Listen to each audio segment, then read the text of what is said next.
Dans cette entreprise, la climatisation est présente dans chacune des pièces, mais tous les employés ne l'utilisent pas en permanence. Ça m'assèche un peu les narines et les yeux. Comme je suis un sujet allergique, je préfère travailler la fenêtre ouverte. Donc je l'utilise très peu, mais lorsqu'il fait très chaud, je n'hésite surtout pas à l'allumer parce que c'est quand même confortable. Je vous montre la première clim à traiter. Le système a été installé dans ces bureaux il y a 8 ans. Son nettoyage vient d'être programmé dans l'idée d'assainir le lieu de travail. Je vais mettre en place les protections et je vais intervenir directement sur la climatisation. Il n'y a pas de Une heure par unité? Par unité, oui. D'accord. Ne vous inquiétez pas, on est autonome. Je vous laisse vous installer? Il n'y a pas de souci. D'accord. Nous nous sommes aperçus que en faisant les entretiens qu'on faisait habituellement, on n'allait pas en profondeur au niveau des évaporateurs, au niveau des climatisations.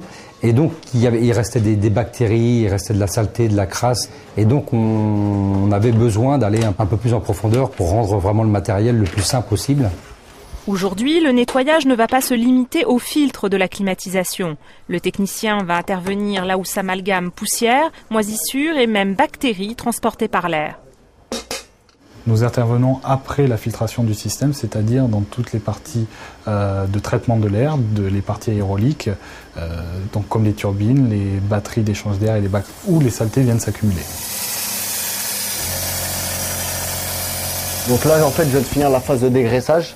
On dégraisse en premier pour enlever le plus gros des bactéries et je laisse agir le produit 5 minutes et pendant ce temps, je vais nettoyer les autres parties de la clim. Et après, je reviendrai faire une désinfection. 2 étapes nécessaires pour éliminer totalement les résidus courants et ceux qui le sont moins. Nous avons pu trouver dans les climatisations des accumulations d'encrassement très importantes que l'on n'imagine pas lorsqu'on regarde une climatisation, avec notamment de temps en temps, très rarement, heureusement, mais des souris en décomposition, des bacs à condensat gélatineux, voilà, qui sont source de bactéries importantes. Compte tenu des poussières et des résidus qu'elles font circuler, les climatisations peuvent favoriser les allergies et les irritations. Pour éviter ces gènes, quelques mesures d'hygiène simples, nettoyer les filtres et les bacs de récupération régulièrement et faire entretenir ces conduits d'aération.